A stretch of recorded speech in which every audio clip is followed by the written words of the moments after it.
which my covenant they broke, although I was a husband unto them, saith the Lord. But this shall be the covenant that I will make. See, God the Father is married to Israel in that day, and he is married to Israel today. I will make with the house of Israel after those days, saith the Lord. I will put my law in their inward parts and write it in their hearts. I will be their God, and they shall be my people. Matthew 26, 27, and 28 says the same thing.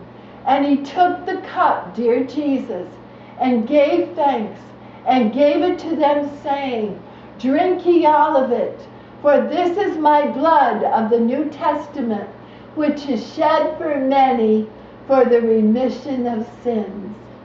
And he paid the ultimate price, didn't he? The cross. What a high price he paid. Not my will, but thine be done, he cried, as he shed great drops of blood in the Garden of Gethsemane. It is a recognized fact that under extreme mental pressure, that the pores may be so dilated that blood may issue from them, constituting a bloody sweat. It is extreme agony. He agonized over what he would face. Why not? He was very God, but he put aside his God, and he stripped himself for us. And as they were coming into the garden to get him, as Judas Iscariot betrayed him to his master with a kiss, that blood was already leaving his body. He was already going into shock. I asked my brother, he's a surgeon, you know that, he's a doctor, and he said he started into shock right then. Then he went through all the rest. That's why he stumbled with the cross. He couldn't, he was in such shock. He had lost so much blood in all the abuse that he suffered. It wasn't because he was weak. He's the strongest man that I have ever known. Finally, he actually poured the cup for the church at the Passover table, saying, Drink ye all of it. And what do? Our communion. That's what we do. We celebrate his death till he comes. The bride did not fear the departure of the bridegroom, since of course he had paid a price for her. And you need not fear Jesus' return, for that's how much he loved you. Greater love hath no man than to lay down his life for another. The gospel would be pointless if the great Messiah would not bother to come back for his bride, his church. The bride would spend her time up to 2 years. One day is as 1,000 years. We're at the 2,000 mark, beloved, gathering her trousseau, getting her oil lamp ready to travel at night.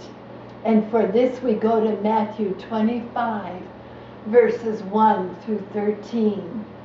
And keeping her veil on whenever she went out, in effect, keeping her faith in good order, and, pardon me, and not mixing with the world. She waited at home every night for her bridegroom, as the contract normally specified. You are not your own, for you are bought with a price, Paul admonishes in 1 Corinthians 6, 19 and 20. She did not know her wedding day. At the bridegroom's father's house, the young man would build a beautiful chamber as fast as he could. His father would be the judge of when it was properly finished, to prevent the excited son from throwing together a lean-to and going to get the girl. So the bridegroom didn't know the wedding day either. If one came along and asked him, he would say, "I don't know. Only my Father knows." Acts 1:7. Jesus said, "It is not for you to know the times or the seasons." They wanted to know when he was coming back, which the Father had put in his own power. Only my Father knows. The bride was always stolen, in the sense that the groom would always come completely unannounced in the middle of the night and seize her out of bed. God bless her. God bless her. What if she had curlers in her hair? I mean, she'd have to just take those curlers right. I don't think they had curlers in those days. She did not know where she was going. With lamp in hand, could only be led over hill and dale to his bridal chamber. The bridegroom comes like a thief in the night. When the chamber was finished, the bridegroom's father had approved it. The groom would depart to get the bride, and his father would invite the wedding guests to the wedding. Who will be the guests at our wedding in heaven? Our bridegroom's father's friends, Abraham, Isaac, Jacob, Moses, Noah, all the Old Testament saints that was married to God the Father, Israel. Jesus is married to the church, and it means to be in union with. That's what it means. So male and female. There's no body, no male or female. We're all sons of God. The bride and groom would arrive back at the bridal chamber and shut the door. The best man would stay near the door. When the marriage was consummated, the bridegroom would tell the best man, and he would tell the other guests. Isn't this beautiful? You can see the gospel in everything. Oh, then the celebration would begin. The custom is spoken of in the gospel again. John 3:28 and 29. You yourselves bear me witness that I said I am not the Christ. John the Baptist is speaking here. But that I am sent before him. He that hath the bride is the bridegroom. But the friend of the bridegroom, which standeth and heareth him, rejoiceth greatly because of the bridegroom's voice. This my joy thereof is fulfilled. Therefore, the bride and groom would remain in the chamber 7 days. At last they would emerge from the marriage for the marriage supper. This is what we call the reception today, a banquet for the new couple. In heaven, all the Old Testament saints will be at the magnificent celebration, and we as the wife, and we will be known as the wife forever, of Jesus Christ, will be the guests of honor. Let us be glad and rejoice and give honor to him, for the marriage of the Lamb has come. His wife has made herself ready, and to her was granted that she should be arrayed in fine linen, clean and white. For the fine linen is the righteousness of the saints. Revelation 19:7 and 8. After the meal, the bride and groom would typically leave the father's house and go to the housing that the groom had arranged for them. And it will be after 7 years, the 7 days of the wedding, you will return to the earth to rule and reign with your bridegroom, the King of Kings and Lord of Lords. And he will set up his kingdom on earth. You will not stay in heaven, as some preach. We can probably go back and forth, because nothing will be impossible to us at that time. But we will return to the kingdom that has been prepared for us on the earth. And so at last, the meek shall inherit the earth, and God's will shall be done on earth as it is in heaven. How the gospel parallels the Jewish wedding, the departure of the bridegroom to the marriage supper.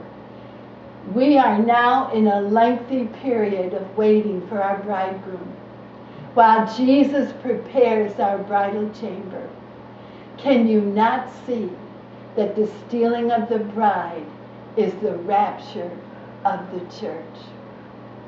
Even to the last detail, in order to prevent a Jewish young man from literally snatching the girl out of her bed, he gives her just a moment to prepare herself. And the rules were that when he got close enough to her house to be heard, someone in the wedding party had to shout. And it is clear from Scripture that the Lord will play the part of the bridegroom even at the time of the rapture. Listen to these words. For the Lord himself shall descend from heaven with a shout. 1 Thessalonians 4:16. In the parable of the 10 virgins, we also see the verse, it was midnight and the cry was made. The shout identifies the stealing of the bride with the coming of our King of Glory most clearly. Go ye out to meet your bridegroom. Therefore, the conclusion from Scripture is that the bridal chamber represents the judgment seat of Christ. And you say, Pastor, how can the judgment seat, the bema, be like a honeymoon? Well, a honeymoon is the one place where we go with what we have.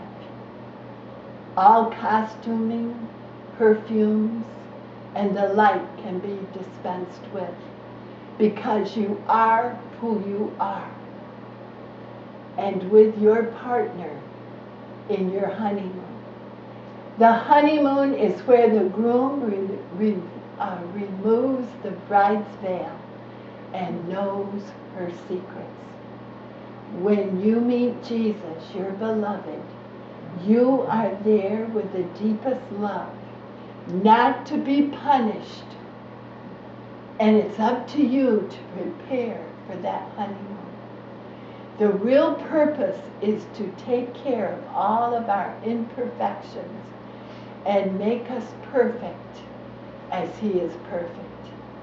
You will be clothed in fine linen, clean and white. And that's another biblical term. And it goes all the way back to the tabernacle. White linen was for the absolutely pure. And so no one who sinned could wear it or pass through it. The walls of the tabernacle all around were pure white linen. Pardon me. These allergies, someday they're going to go. Only the door was embroidered with colors. The colors of dear Jesus. Scarlet for sacrifice, blue for heaven, purple for royalty. As he plainly says in John 10:9, I am the door. You have to enter through the door